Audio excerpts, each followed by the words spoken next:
Il y a 2 semaines, nous avons parlé du fait que nous avons été sauvés pour servir. Dis à ton voisin, j'ai été sauvé pour servir. Alléluia. La base de ton salut, le pourquoi, lorsque tu as reçu Jésus-Christ comme Seigneur et Sauveur, le pourquoi est-ce que Dieu t'a laissé sur la terre et pourquoi Dieu ne t'a pas rapatrié aussitôt au ciel, c'est parce que tu dois le servir. Tu dois le servir. Nous devons le servir. Il y a des gens qui n'aiment pas servir, il y a des gens qui n'aiment pas ce mot. Mais mon ami, tu ne t'appartiens pas à toi-même. Tu as été racheté. Tu as été racheté. Racheté. En fait, tu ne t'es jamais appartenu à toi-même. Jamais. Jamais. Je dis jamais. Jamais. Avant, tu étais dans le royaume des ténèbres. Avant de connaître Jésus-Christ, tu étais dans le royaume des ténèbres. Et tu appartenais à Satan. Oui. La Bible dit que tu étais dans les ténèbres et même la Bible dit que tu étais ténèbres. Bon, en tout cas, si tu es encore dans le royaume des ténèbres, tu es ténèbres. Mais si tu as accepté et reçu Jésus-Christ comme sauveur, désormais, tu as été transféré du royaume des ténèbres vers le royaume des cieux. Alléluia. Tu as été transféré et tu es connu du ciel. Et Dieu te laisse sur la terre. Il ne t'a pas privé de ta respiration tout de suite. Il te laisse sur la terre dans le but de le servir. C'est-à-dire de servir durant toute ta vie les intérêts supérieurs du royaume des cieux. Alléluia. Il n'y a pas d'autre chose. Vous savez quoi? Vous savez quoi? Entre parenthèses, vous savez quoi? Vous savez qu'il y a des gens... Il y a des gens, Dieu les sauve et les prend tout de suite. Vous savez ça? Il y a des gens, Dieu les sauve et les prend tout de suite. Tout de suite, tout de suite. C'est-à-dire que la personne est sauvée, elle reçoit Jésus-Christ comme sauveur, et puis quelques heures après, pouf, elle part. Elle part. Quelqu'un va dire, ah, c'est une tragédie. On n'a pas dit c'est une tragédie, la personne est sauvée. La personne est sauvée. Dieu sait ce qu'il fait. Amen. Il y a des gens dans les hôpitaux, ils sont à l'hôpital, ils tombent sur un infirmier, une infirmière, un médecin chrétien qui leur annonce la parole de Dieu. Ils reçoivent le Seigneur et puis parfois même le médecin, l'infirmière prie pour la personne pour qu'elle soit guérie, mais elle ne guérit pas, elle part. Dis à quelqu'un, c'est comme ça. C'est comme ça. Mais gloire soit rendue à Dieu parce que toi, Dieu t'a fait grâce. Oui, parce que tu as reçu Jésus-Christ. Mais Dieu t'a laissé sur la terre. Tu crois qu'il t'a laissé sur la terre pourquoi? Pourquoi? Pour te balader, pour suivre les autres. Pourquoi? Et tu penses qu'il t'a laissé sur la terre pour faire ce que tu veux? Non, il t'a laissé sur la terre. Il a été sur la terre pour mener une vie qui sert les intérêts supérieurs du royaume des cieux. Ouais. Oui. Dans Exode chapitre 7, verset 26, Dieu parle à Moïse. Dieu a suscité, dans son temps, dans son époque, Dieu a suscité Moïse comme le libérateur des enfants d'Israël. Il a suscité Moïse. Et l'ancienne alliance n'est qu'une ombre de la nouvelle alliance. Que quelqu'un dise amen à ça. Alléluia. Dans l'ancienne alliance, Dieu a suscité Moïse pour libérer les enfants de Dieu qu'on appelait les enfants d'Israël. Dans la nouvelle alliance, Dieu a suscité le véritable libérateur qu'on appelle Jésus-Christ pour libérer. Alléluia. Et donc, dans Exode chapitre 7, verset 26, Dieu parle à Moïse et il dit, Moïse, va vers Pharaon. Va vers Pharaon. Pharaon, c'est la représentation, l'incarnation du diable. Va vers Pharaon et tu lui diras, le diable qui retenait les gens, le diable qui tient les gens, Pharaon qui retenait les enfants d'Israël en captivité. Le diable qui maintient le monde en captivité. Parce que la Bible dit que le monde entier est sous l'emprise du diable. Dieu dit à Moïse, Moïse, va vers Pharaon et tu lui diras, ainsi parle l'Éternel, laisse aller mon peuple. Ça veut dire que Moïse était investi par Dieu pour être le libérateur des enfants d'Israël. Laisse aller mon peuple. Et ensuite, il explique pourquoi. Ainsi parle l'Éternel, laisse aller mon peuple afin que je le bénisse. Afin que je le guérisse. Mais affichez les versets. Je ne sais pas ce qu'il y a dans vos Bibles. Laisse aller mon peuple afin que je le guérisse. Afin que je le bénisse. Afin que je l'élève. Afin que je lui fasse du bien.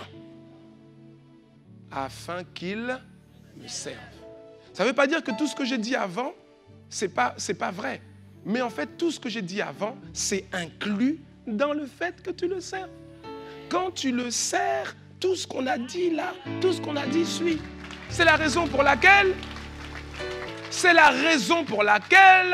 Jésus a dit, cherchez d'abord, cherchez premièrement, cherchez en priorité, cherchez le royaume des cieux et sa justice. Autrement dit, cherchez les intérêts supérieurs du royaume des cieux.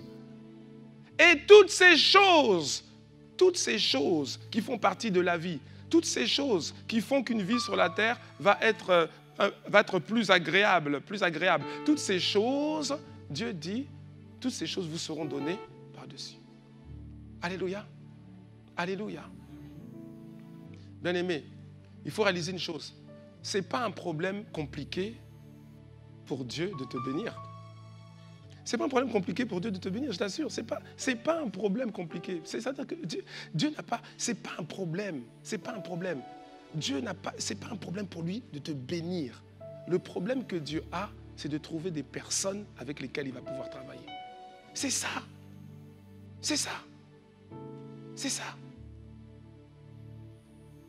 Mais une des choses qui a marqué négativement la vague des plusieurs générations de chrétiens, c'est qu'on nous a dit que, voilà, tu es sauvé, Dieu t'a sauvé et maintenant il va te bénir. Oui, il va te bénir, mais c'est pas ce qu'on aurait dû dire aux gens. On aurait dû dire la vérité, que quelqu'un dise amen. Et la vérité, c'est quoi? C'est que tu as été sauvé pour le servir. Tu as été sauvé pour le servir. Tu n'as pas été sauvé pour te servir auprès de lui. Oui. Il y a des chrétiens, c'est ça. C'est ce qu'ils veulent. Ce qu'ils veulent. Leur sujet de prière, c'est seulement eux. Leur maison et leurs enfants. Alors que Josué a dit, moi et ma maison, nous servirons l'Éternel. Alléluia. Nous avons expliqué que nous avons été sauvés pour servir. Nous avons dit que nous devons servir Dieu parce que Dieu nous demande de le servir. Nous devons servir Dieu, pourquoi? Parce que Jésus a été l'exemple et Jésus a lui-même servi Dieu le Père. Alléluia. C'était un serviteur de Dieu. Et nous avons également dit, en lisant le texte de Josué, chapitre 24, verset 15, nous avons tiré plusieurs éléments de ce texte. On va faire un résumé rapidement. Josué, chapitre 24, verset 15. Nous avons dit que nous devons décider de servir Dieu de la même manière que Josué, on s'entend, a décidé de servir Dieu. Josué, chapitre 24, verset 15. Il dit à ses contemporains, Josué dit à ses contemporains, et il dit pas n'importe lesquels de ses contemporains, il dit aux dignitaires, il dit aux généraux, aux responsables, il dit aux chefs, aux anciens, aux juges, aux officiers, il leur dit, et si vous ne trouvez pas bon de servir l'Éternel, choisissez aujourd'hui qui vous voulez servir, ou les dieux que servaient vos pères au-delà du fleuve, ou bien les dieux des Amoréens dans le pays desquels vous habitez, mais moi et ma maison, nous servirons l'Éternel. Alléluia. Et donc, Josué nous explique que servir Dieu émane d'abord d'une décision personnelle ferme. Ferme. Il décide, moi, il se met en porte-à-faux par rapport aux autres. Il dit, moi et ma maison, nous servirons l'Éternel. Il n'y a rien à faire, quel que soit ce que vous pensez, quel que soit ce que vous dites, moi et ma maison, j'ai décidé, moi et ma maison, nous servirons l'Éternel. Et d'abord, il dit, en fait, le plus important, c'est d'abord ma décision à moi. Si moi, je décide de servir, ma maison aussi va servir. Alléluia. Il nous explique aussi, deuxième chose, c'est que servir Dieu ne doit pas dépendre du choix des autres autour de toi. C'est parce que les autres sont là, mais c'est pas la peine. Hein. Voilà, nous servons Dieu, de toute façon, on est sauvés, c'est suffisant. Hein. Voilà, on n'a pas que ça à faire, tu sais, la vie, il y a beaucoup de choses. Hein. Mais tu n'as pas conscience que tu as été racheté. Tu as été racheté. Tu as été racheté. Tu as été racheté. Ça veut dire que tu appartiens à celui qui t'a racheté. Maintenant, si toi tu dis, non, c'est ma vie, c'est mon corps, je fais ce que je veux, ça veut dire que c'est toi qui as payé le prix pour ton rachat. Donc, si c'est toi, lève-toi et apporte-nous la facture, on va voir la facture. Apporte la facture, on va voir la facture, on va l'afficher même sur les écrans, on va voir la facture. Apporte la facture. Montre-nous la facture de ton rachat. Puisque tu as dit, c'est mon corps, c'est ma vie. Alors que Dieu dit, vos corps ne vous appartiennent pas.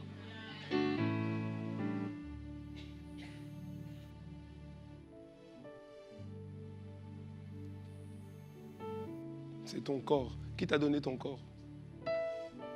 C'est ma vie. Qui t'a donné ta vie? C'est la vie que Dieu t'a confiée. Dieu t'a racheté pour que tu vives selon son plaisir et que tu fasses sa volonté. Il y a des gens qui n'aiment pas entendre ça, mais c'est la vérité. C'est la vérité. Tu as été sauvé et racheté pour servir Dieu, pour faire la volonté de Dieu. Pas pour faire ta propre volonté, mais pour faire la volonté de Dieu. Quand tu vas dans un magasin et tu achètes un objet, si tu achètes un équipement, tu achètes un lave-vaisselle, une télé, c'est toi qui as payé, c'est toi qui as acheté. Ce n'est pas la télé qui va dire « je fais ce que je veux ». Tu achètes la télé, tu mets la télé dans ton salon, et puis quand tu appuies pour l'allumer, elle doit s'allumer. Si tu choisis la première chaîne doit apparaître, la deuxième chaîne doit apparaître. Et si maintenant tu as une télé, tu l'achètes, tu la mets dans ton salon, et puis la télé dit non, je ne veux pas rester ici. C'est ma vie, c'est mon écran.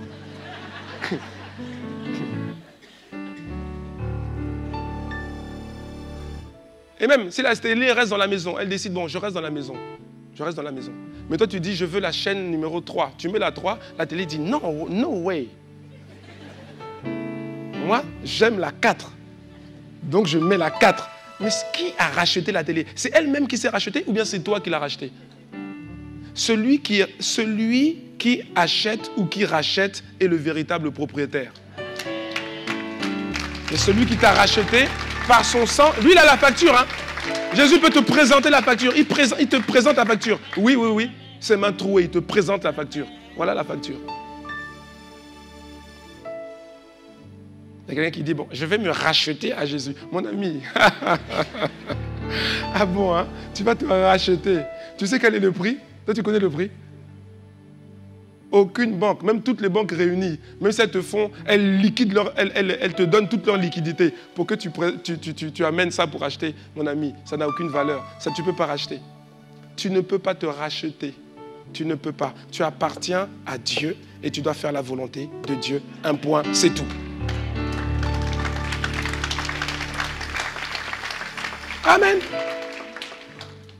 La troisième chose que Josué nous dit, c'est que si vous ne décidez pas de servir Dieu, vous servirez forcément quelqu'un d'autre.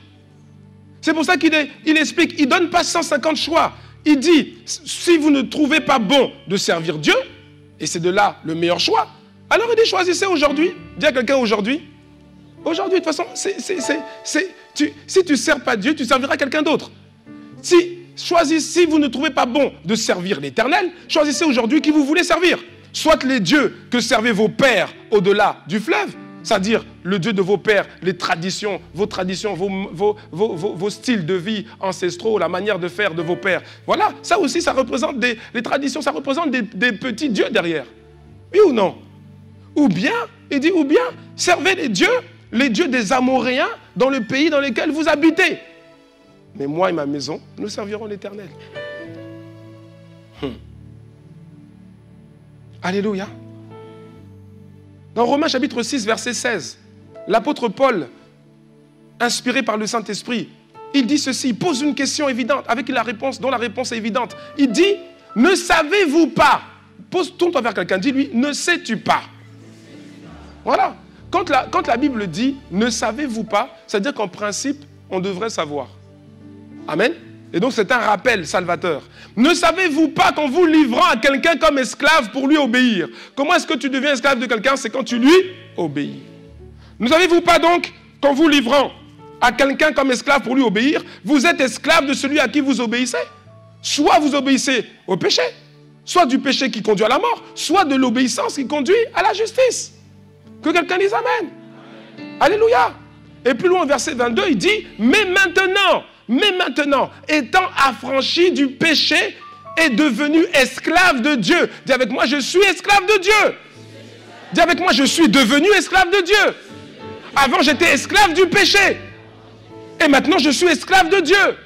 Tourne-toi vers un voisin et aie le courage de lui dire, je suis esclave de Dieu.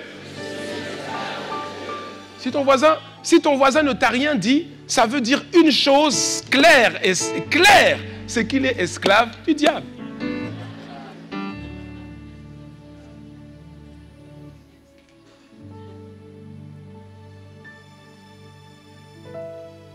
Mais maintenant, étant affranchi du péché et devenu esclave de Dieu, vous avez pour fruit la sainteté et pour fin la vie éternelle. Alléluia. C'est bien, hein? Un esclave qui a la vie éternelle, un esclave qui a le fruit de la sainteté, c'est ça le type d'esclave. Les gens n'aiment pas le mot esclave. Les chrétiens n'aiment pas le mot esclave. Parce qu'ils disent, non, j'ai été affranchi. Jésus m'a libéré. Il m'a libéré de l'esclavage à Satan. Il m'a libéré. Oui, il t'a libéré, mais pour que tu sois à nouveau esclave. Quelqu'un n'aime pas ça. Je sais qu'il y a quelqu'un dans son... Il est là, mais... il emploie des mots que j'aime pas. Esclave. L'esclavage a été aboli quand même. Mon ami, l'esclavage naturel a été aboli. Et encore, tu sais, il y a plusieurs formes d'esclavage. Hein? Je te dis, mais bon, ok, disons, ça a été aboli. Mais l'esclavage spirituel n'est pas aboli et il ne sera jamais, c'est une bonne nouvelle, il ne sera jamais aboli. Soit tu es esclave de Satan, soit tu es esclave de Dieu. Et quand tu es esclave de Dieu, ça ne va pas s'arrêter. Tu seras esclave de Dieu d'éternité en éternité. Alléluia. Et Josué nous a encore dit une quatrième chose. La quatrième chose que Josué nous a dit, c'est que notre décision de servir Dieu ne doit pas dépendre du style de vie ambiant, du style de vie local. Alléluia. Dans chaque pays, il y a un rythme. Oui ou non? Il y a un rythme de... dans chaque pays, il y a des styles de vie, il y a des rythmes de vie. Oui ou non? Oui ou non? Amen. Dans les grandes capitales comme New York, vous voyez les gens, ils ont un style de vie, vraiment les gens, ils sont toujours en mouvement. Oui ou non? Toujours en train de se déplacer, tout le monde marche, on ne sait pas où ils vont. C'est le style de vie, c'est comme ça. Ou qu'est-ce que tu fais? Ben, comme les autres, je vois les autres le faire, donc moi aussi je fais. Josué dit, ne vous conformez pas au style de vie ambiant. Ne vous conformez pas à ça. Il dit, ou bien, si vous ne servez pas Dieu, vous allez servir les dieux de vos pères, c'est-à-dire les traditions, ou bien vous allez servir les dieux des Amoréens dans le pays desquels vous habitez. C'est-à-dire que vous êtes dans un endroit, dans un environnement, et cet environnement est sous l'emprise du diable, et vous acceptez, voyez non, le style de vie, la manière de vivre de cet environnement-là. Josué dit, tu dois sortir, si tu es dedans, tu dois sortir de ça pour servir Dieu. Parce que quand tu rentres dans un cycle ambiant, un style de vie, un cycle de vie ambiant, en fait, tu es en train de servir, non pas les intérêts de Dieu, mais tu es en train de servir les intérêts du diable. Et c'est ce que nous avons expliqué. Et je sais que quelqu'un n'aime pas ça, mais mon frère, c'est la vérité. Ma sœur, c'est la vérité. Exode chapitre 1, verset 8 à 14. Il s'éleva sur l'Égypte un nouveau roi. Un nouveau roi. À l'époque, avant cela, c'était Joseph qui avait été établi premier ministre d'Égypte. Oui ou non? Oui ou non? Sous Pharaon, il avait été établi premier ministre d'Égypte. Et à un moment donné, quand il y avait une grande famine, c'était économiquement très compliqué dans la région, il a accueilli sa famille. Oui ou non? Oui ou non? Il les a pris, comme lui, il était élevé, hein? Il était élevé socialement, il a accueilli sa famille. Et ils ont vécu comme ça, il n'y avait pas encore l'oppression. Mais la Bible dit, dans Exode chapitre 1, verset 8, qu'il s'éleva sur l'Égypte un nouveau roi. Un nouveau roi, un nouveau pharaon, un nouveau roi qui n'avait point connu Joseph. Donc il n'avait pas la même compassion par rapport à la famille de Joseph, aux enfants d'Israël qui se sont multipliés entre-temps. Que quelqu'un dise Amen. Et au verset 9, la Bible dit que ce roi-là, il dit à son peuple, et là il était inspiré par Satan, il dit à son peuple, voilà les enfants d'Israël qui forment un peuple plus nombreux et plus puissant que nous. Mon frère, ma soeur, tu ne réalises pas que toi et moi, ensemble, nous faisons partie du peuple de Dieu et que quand le diable nous voit, il est en train de dire, ceux-là, ils sont plus puissants que nous. Oui. Mais beaucoup ne réalisent pas ça. Beaucoup ne réalisent pas. Mais tu dois comprendre que toi et moi, avec ton frère, avec ta soeur à côté de toi, toi et moi, nous tous ensemble, quand le diable nous voit, il se dit, lui, il est réaliste. Il est pragmatique. Il dit, ceux-là, ils sont plus puissants que nous. Oh, pourquoi tu dis pas Amen? Lui voit clairement les choses. Verset 10. Allons, montrons-nous habiles à son égard. C'est comme ça que le diable agit. Montrons-nous habiles. Parce qu'il ne peut pas venir en face à face. Il ne peut pas. Parce qu'il a été dépouillé totalement à la croix du Calvaire. Il a été dépouillé. C'est pour ça qu'il ne peut pas venir en frontal. Il vient en frontal. S'il vient en frontal, c'est qu'il a mis dans ton contexte, il a mis les ténèbres. Il a éteint la lumière pour que tu ne vois pas comment il est. Or, la Bible explique qu'à un moment donné, c'est-à-dire que quand nos yeux vont s'ouvrir, c'est dans le livre de Ézéchiel, je crois, nos yeux vont s'ouvrir et puis on va dire, hey, regardez, oh, le diable, c'est lui le diable là? Oh, c'est-à-dire qu'il y aura un étonnement. Ah bon? C'est lui là? C'est lui qui libérait pas ses prisonniers? C'est lui qui faisait la terreur, qui mettait la terreur sur la terre? C'est lui?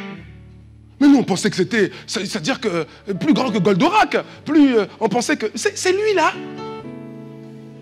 C'est lui? Non. Mais on dirait un chantre. Mais oui, parce que d'abord c'était... Parce qu'en fait, c'est un chantre en fait à la base. C'est un chantre. Ah bon, c'est lui. Mais donc comment il fait? Il dit, montrons-nous habiles. Montrons-nous habiles. Parce que, parce que comment on va faire sinon? Montrons-nous habiles. Parce qu'ils sont plus puissants que nous. Donc montrons-nous habiles. Avec ces démons, ils ont des stratégies. Le diable a des stratégies. Parce qu'il sait qu'il ne peut pas t'affronter de manière frontale. Il ne peut pas. Il a été dépouillé de sa puissance. Donc ce qu'il fait, il va utiliser l'ignorance. L'ignorance. Il va te faire croire des choses. Mais tu vois, tu sais, déjà, il ne veut pas que tu arrives au Seigneur. Il ne veut pas. Il veut que tu restes dans son royaume des ténèbres. Complètement dans ses voiles qui sentent mauvais et qui sont compliqués. Et quand tu arrives à t'échapper par la grâce de Dieu et que tu ouvres ton cœur à Jésus-Christ, que le Saint-Esprit vient en toi et qu'il amène la présence du Père, la présence du Fils, là maintenant, ce n'est pas parce que tu es sauvé qu'il s'arrête. Non.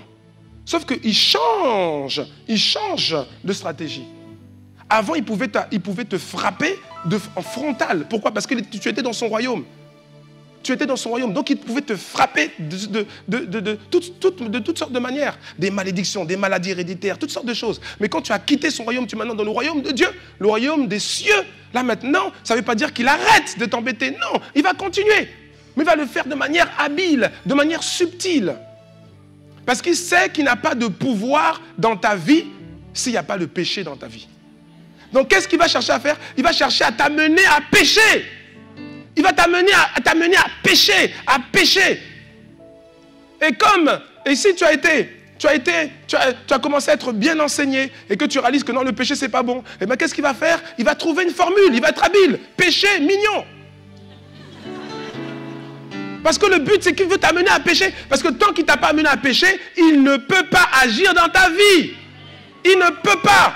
C'est la raison pour laquelle Jésus a dit, le prince de ce monde vient, mais il n'a rien en moi. Il n'a rien en moi, donc il ne peut pas agir. Il ne peut pas me détruire, c'est impossible. Il ne peut pas. Il ne peut pas. Le prince de ce monde ne peut pas me prendre la vie. C'est moi qui la donne. C'est ce qu'il a dit. Et donc, il veut t'amener à croire à des choses qui sont fausses et qui t'éloignent de Dieu et surtout qui t'emmènent dans le péché. Un péché mignon. Comment tu peux mettre deux mots qui n'ont rien à voir? Péché mignon. Quand tu dis ça, Dieu se dit, mais c'est pas possible. Péché mignon. Quand Jésus a pris tout le péché de l'humanité sur lui, si le péché était mignon, pourquoi Dieu le Père a détourné son regard? Toi, même si tu voyais le péché là, que Jésus avait sur lui, tu ne pouvais pas dire que c'est mignon. Ce n'est pas mignon. Péché mignon. Tout ça, c'est subtil. Quelqu'un me suit ou pas? Péché mignon. Et ça qui te dit, mais non, ne va pas dans les histoires de petits copains, petites copines. Non, il n'y a pas ça. Oh, mais non, mais il est mignon. Mais elle est mignonne. Elle est mignonne. Non, mais de toute façon, il m'aime, hein. Il m'aime et puis on va se marier. De toute façon, comme on va se marier, donc ça change quoi? Ça change rien. On peut vivre comme si on était mariés. De toute façon, on va se marier. Mon ami, mon ami, mon ami, mon ami, mon ami, mon ami. L'avion ne peut pas atterrir s'il n'a pas d'abord décollé. Alors reste tranquille.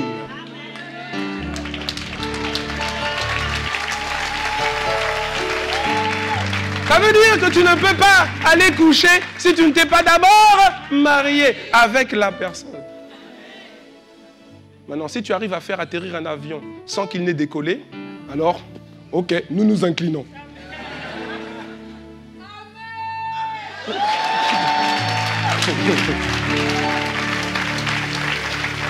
Alléluia.